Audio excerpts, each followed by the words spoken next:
Christian, you commit to your roles in ways that I can only dream of. I just, you never turn in a bad performance. It's infuriating. I wish you would. One time, just suck once. It'd be great, okay? If you're looking for an actor that's willing to give the kind of commitment you need to realize, your vision, this is the guy. Christian is, I don't think there's an actor out there more committed to his craft.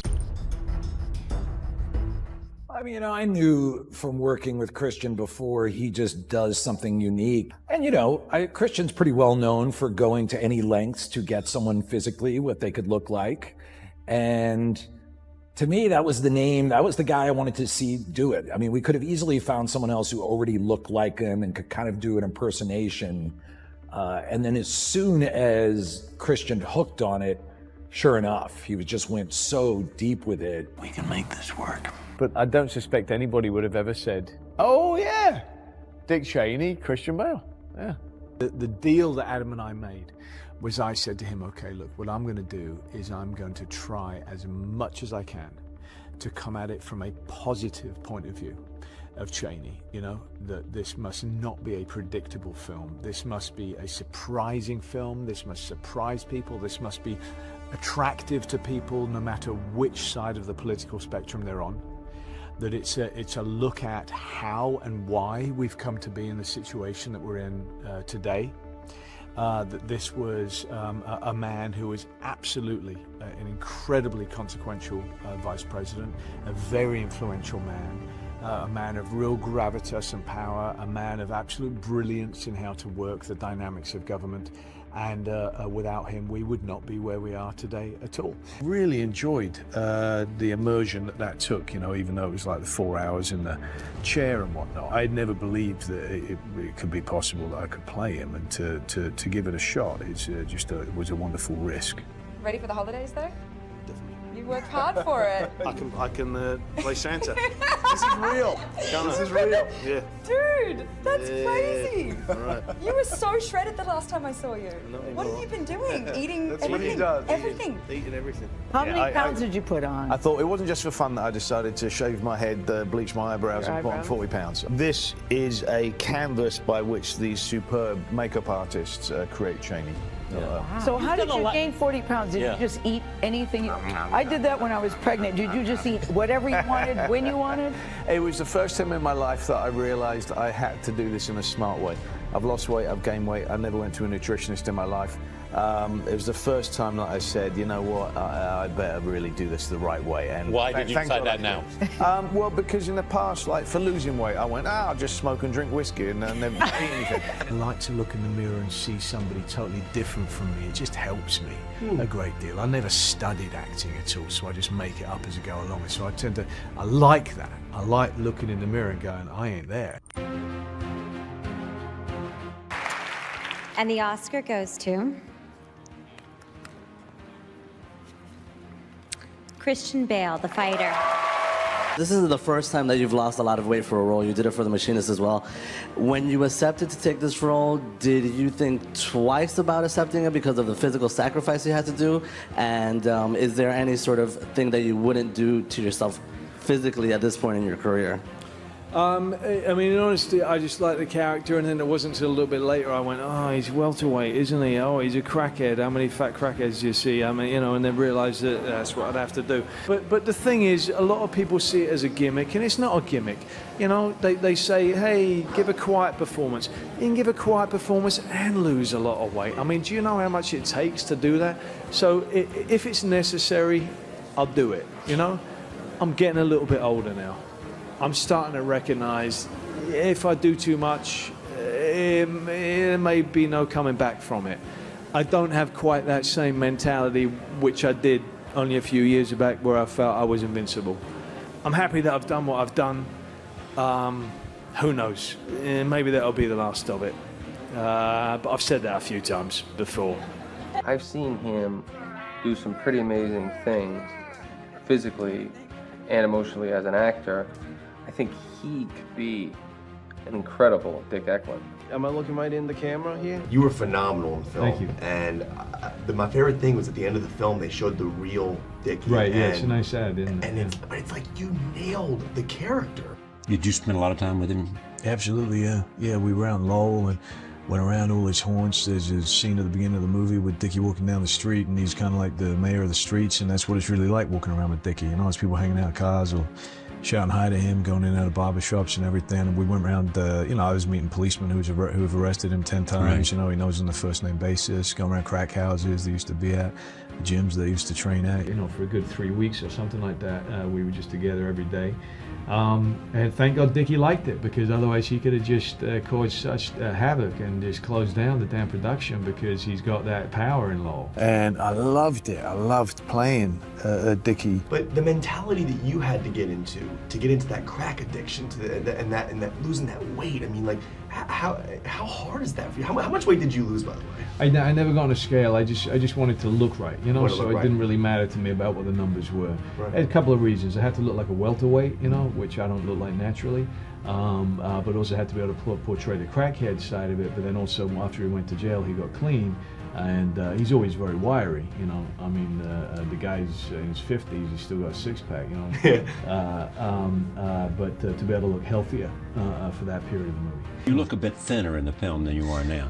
Yeah, well, you know, Dickie loved to party. If there was a championship belt for doing crack and drinking and then getting in the ring, Dickie would win that hands down. But we had to be able to play the crackhead part, and then also he's always lean, but after he gets out of jail, he's clean, much healthier. So you had to do what to get in in shape for the film? So do both. Just lose a bit of weight. But in honesty, the makeup did a wonderful job in this movie. He looks so much like Dickie. I'm like, what's Dickie doing in the house there? How come he's in there while they're filming? That's how great of a job he's doing. I mean, he was walking by and I'm like, I had to take a double look. I'm like, wow. I think he plays a better Dickie than Dickie.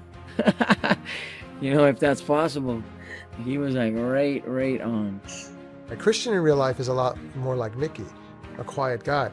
But by channeling Dickie, Christian was able to become this extremely colorful, intense guy who enjoys talking to people everywhere. We drove around, and Christian being so in character, the way Dickie would, chatting to everybody like the mayor. Got my crack over here. Do you ever know that? They smoke crack at the White House? We just would drive up to people on the street, and we went up to, we found some guy who had a big python, and Christian being so in character was just talking to the snake and kissing the snake, and he just rolled. Kick your fucking ass! I want you off the fucking set, you prick! Sorry. No, don't just be sorry. Think for 1 fucking second. The fuck are you doing? Are you professional or not? Yes, I am. Do I fucking walk around and rip that? No, shut the fuck up, Bruce. Do I want? No. No. Don't shut me up. Am I gonna walk around and rip your fucking lights down in the middle of a scene? Then why the fuck are you walking right through? Like this in the background. What the fuck is it with you? Christian Bale is not the kind of guy you wanna piss off. As a person, he's a consummate professional, completely dedicated to his craft, doesn't give a about the bells and whistles of being, you know, famous and all that bulldust. And so to work with him, you know, elevates your game. As a person, he's just the supreme professional. That's what it is. You know, comes in, does his job, goes home to his kids, and the proof's in the pudding. Look at his career. So misunderstood. It really broke my heart to see what was happening, because he was nothing but courteous. I think he has a lot of, he's got a lot of integrity, and he was very polite to me and funny and just kind. So when I saw that happen, it just broke my, it really affected me, and I thought, so misunderstood. And I think it happens when you become a big celebrity. I like Christian Bale. I like Christian Bale. I think Christian Bale is great. Do you remember when they had that thing where they released the tapes of him being all angry on a film set? Yeah. And he got in trouble, and I went mad. I was like, you pay this guy to be unstable and crazy, right? And then when he's unstable and crazy, you go, oh, that's disgraceful. I mean, you pay him to be unstable and crazy. But I wasn't surprised at that at all, because I used to have a very bad temper. I don't now. Right. But I used to. And I mean, what Christian did was quite pale to what I would do sometimes. Yeah, he did about 10 minutes. I once did 45 minutes. Really? But there was no one recording it. Well, you know what? There's really nothing I can say about that I haven't said already. I have never tried to make any excuses for it. It was unacceptable, and I take it, it's my fault. That's it. when you put on the costume, did the Batsuit give you strength? Because I know if I put on the costume, I would become Batman. You have to, you know? If you don't become Batman, then you can't play the character. You don't mind playing dark characters. No, and I It's think... kinda like it, don't you? I like to say that I'm fascinated with obsessive characters more so than dark characters, you know? And I think certainly Bruce Wayne is obsessive. In many ways, in the same way that people were telling me, hey, you can't go play Patrick Bateman, it's career suicide. And I was like, bring it on. I definitely want to do that. Other people also said, hey, you know, if you play Batman, that's it. You're never going to play anything else again. You will always be Batman. And I went, bring it on. Let's see if that happens. Because I just always felt like, look, if I don't have the skill to be able to rise above that, then I don't deserve to either. I absolutely know and cherish the fact that that will be the role I'm probably remembered for most, you know, ever. He's an iconic, you know, larger than life role. But I don't view it really as, oh, being stopped in the street. For me, it was, I could pay off my house. That's a huge relief, you know. That was a dream of mine since being a kid. Christian has unbelievable stamina. I mean, I've seen his workload every day.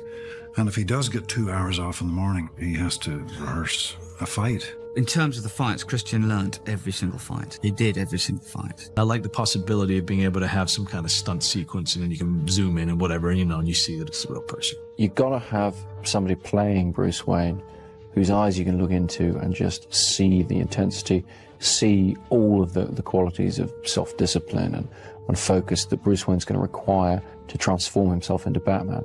Because this is a superhero who has no superpowers. Bruce Wayne makes himself extraordinary through sheer force of will. Christian has that incredible intensity. You wanted me. Here I am. When I first met Christian, he was extraordinarily thin, having lost an enormous amount of weight for the Machinist. He did call me and say, well, you know, how do you look right now? You know, like, how am I going to seriously be able to suggest to Warner Brothers that you could play Batman ever if, you know, you're that skinny? He then proceeded to put on a lot of weight in muscle terms and really try and bulk up, because I had impressed upon him the idea that for Bruce Wayne to really fill that suit, he was going to have to be very, very large. I was just stuffing my face all day long and lifting heavy weights and eating more, and I just listened to what he said about get as big as you possibly can. So that's what I did. How much weight did you lose for the Machinist? 63 pounds. And how much did you gain back for this? I went up 100 pounds, and then I arrived in England. Chris realized, because we hadn't seen each other for a few months, Chris realized I'd kind of overdone it. And eventually went up to like 220 pounds. It was a moment of panic where I realized, oh, crap, you know. I took Chris at his exact word about get as big as you can, but he didn't really think I was going to get that big. A number of the crew I'd worked with on previous movies, they looked at me and they were like, bloody hell, Chris, what are we doing here? Fat Man or Batman? And so I realized, okay, that's not what he had meant. So I had to then try and lose a lot of weight. What was the timeline? I mean, first you did the Machinist. First I did the Machinist. And you dropped yeah. 63 pounds. Yeah. And then you went balloon back up 100. Yeah, within about 5 months. Just because I loved the Machinist script very much. I felt like it was an essential thing to have him be incredibly skinny. I probably, in retrospect, look at it and think, I got a little bit too obsessed with it. It was maybe not that necessary. Can we explain that? I mean, is that just your nature to be that obsessed? I think it's an interesting thing that whatever state you find yourself in, you tend to accept as being the norm. And so despite the fact that to everybody else's eyes, I was dangerously skinny and possibly, potentially doing myself great damage, I was actually saying, I think I failed to achieve the look I was originally going for. Looking back in retrospect, I think that's nuts. I think that I became incredibly obsessive, and what the hell was I thinking, you know, about it. Now I know why you chose him. Exactly. It's all there. It's all right there, isn't it? All right there. Batman has no limits. Well, you do, sir.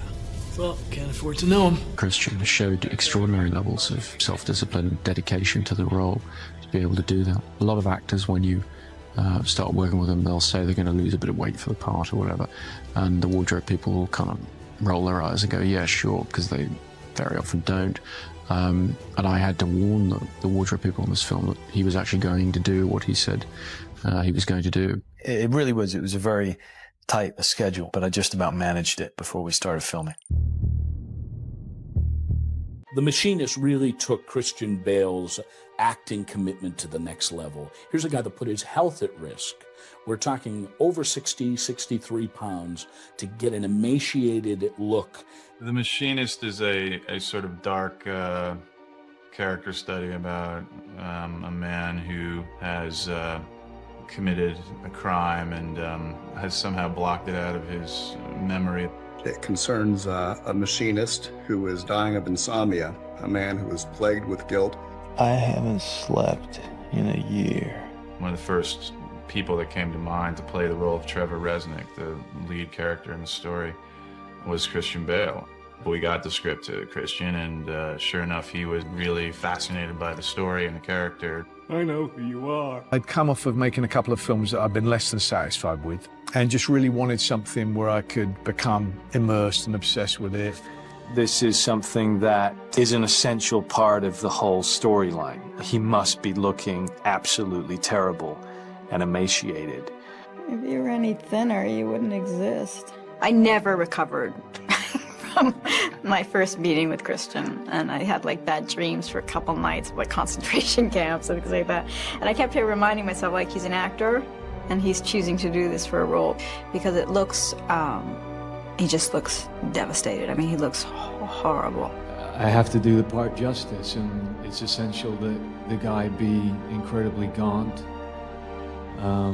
that he looks very sick, he looks very pale, as though he's headed to, you know, the executioners or something, and that he's really not taking care of himself at all, you know, and that he's literally being eaten away by guilt. Feels great. It feels like a kind of a victory, because I did kind of just emaciate and destroy myself, and, you know, to the point where I kind of just watching me run is a joke, because I just have no leg muscles or anything. I didn't eat. That was it. You can always be thinner, look better. Really isolate myself in order to be able to lose that weight, because you can't really socialize and be around food and drink and everything involved in socializing, you know. So it helped me a great deal, and it takes you to a complete different place mentally. Yeah. When you're denying yourself all of those regular human pleasures, and getting down to that weight just, you know, meant that I had no energy to do anything but the absolute essentials. Mentally, I was in such a different place than I've ever been in my life, you know, because of the physical change. That was really interesting, you know, because you were so exhausted in a way, yeah, physically. But I would like sleep only 2 hours a night, and I was so relaxed and calm. I could just sit and read for 10 hours straight without moving a muscle. Yeah, I can't do that now. In 1991, Bret Easton Ellis's American Psycho was published to a storm of controversy. The darkly comic novel followed Patrick Bateman, a Wall Street hotshot by day, brutal killer by night. The book was called misogynistic and cynical. It was a bestseller. A satiric tale of the 1980s is now a feature film. Joining me now to talk about that, Christian Bale. They dropped a script on your table. You get calls from people saying, forget it, do not do this. It is not good for you, forget it. I had an awful lot of calls saying it was going to be career suicide. I think because a lot of people would talk about Anthony Perkins in Psycho and say, you know, once you play a villain like that, you never get to play anything else because you're stuck in everybody's imagination as that person. But Bateman is not I could never really view him just as a villain. Pure and simple, because he's so ridiculous, you know. He's not your ordinary kind of Hannibal Lecter kind of scary villain, because you laugh at him, you know, never with him at all. But by that time, I was convinced enough that you know, I really wanted to play Bateman, and that this was one of the best scripts I've read in some time. You know, it's primarily that it's this deep, dark, psychological analysis of a serial killer, and it's really not that at all. The serial killer side of it is sort of ridiculous in a way. It's really an analysis of the 80s and of Wall Street with this dangerous but ridiculous central figure. What do you like about Patrick Bateman? What do I like? Yeah. I like nothing about him. I mean, he's a completely unredeeming character, you know, and I didn't attempt to make him sympathetic at all. But what makes him entertaining is the fact that he has no redeeming value. But that at the same time, he finds himself in so many ridiculous situations and reacts in such a ridiculous manner. You know, he's certainly somebody that I wouldn't want to, you know, be at a table with and eating, but I'd certainly want to eavesdrop on his conversation. Physically, you know, it was essential. It wasn't just the vanity of an actor that Bateman have a six-pack and all of that. You know, he talks about it. He's incredibly narcissistic. And much as the same way as I would arrive on the set, put on the suits, have my hair done and everything, makeup, and then be able to play Bateman, he does exactly the same thing in his mornings with his routine. He puts on his mask in order to be able to perform, you know, for the rest of the day. So, you know, I had to work out like crazy for that. But he is the image of sort of the American dream of glamour, wealth, you know, sophistication, in the backs of magazines, of Interview, of W. This apparently charmed life, which, when you take a closer look, is really not so charmed and is absolutely soulless and vacant. Rowan Atkinson was one of the biggest influences on me. And that probably most people would go, what, really? We're so different in that respect. But my very first job was with Rowan Atkinson, and I was just a young kid. But I remember he was fascinated because he was just this character the whole time and then never break it. And it sounds bloody obvious now, but it hadn't occurred to me that really made an impression on me as an example of how to do it. I've never particularly been asked to do transformations, but you know, you just get it in your head and you just go, I need to. That's what I need to do. I don't know how to play that part without looking that way. I've always very much enjoyed transformation, mental, physical. So you never told yourself, I went too far? Well, it never feels like too far, does it? Because you come out of it the other side. I've certainly been told that by other people, that I went too far.